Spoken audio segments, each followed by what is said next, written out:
This is lesson number 9 in the series of lessons that accompanies the book, How to Play the 3-String Cigar Box Guitar.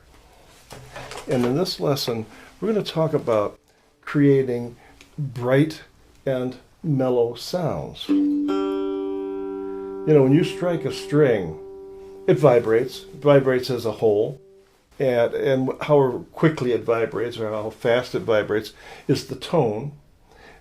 But even though it's vibrating as a whole, there is a harmonic content also. There are other things going on with that string. If you look on page 49 at figure 2.4, this is a clean sine wave. Okay, this is not even a guitar string. I have a signal generator that can generate a sine wave. So you can see how nice and clean that is. There aren't any overtones in it.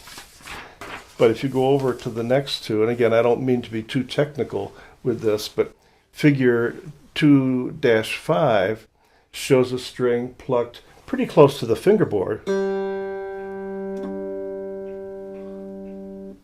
And you can see it's kind of like a sine wave, but it has some other little dips in there. That's the overtone or the harmonic content, and that's gives it what we call timbre, or the unique sound of that particular instrument. So we're not just hearing a clean sine wave, we've got some little overtones going on, which you can see in figure 2.5. If I were to pluck this same string up closer to the bridge, hear the difference? A little brighter sound as compared to a little more mellow sound. In fact, some people would play way up here. You probably wouldn't play this far up, but you can get over the fingerboard sometimes, depending on where you're fretting the string. So this is a nice mellow sound right in front of the fingerboard. A little bit more brightness to it.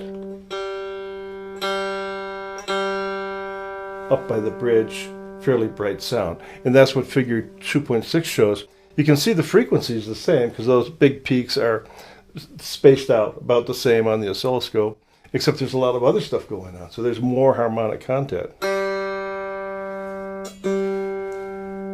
So this is a technique to start incorporating in your songs, especially maybe if you have a repeated passage. You play it once with a nice mellow sound. You play it again with a brighter sound. So a little less boring because it's a repeated passage. So experiment a little bit. Pick close to the fingerboard. Hear that sound. Pick closer to the bridge. And get used to the sound that you're creating. Pretty simple thing, but a good thing to incorporate. Bright and mellow sounds.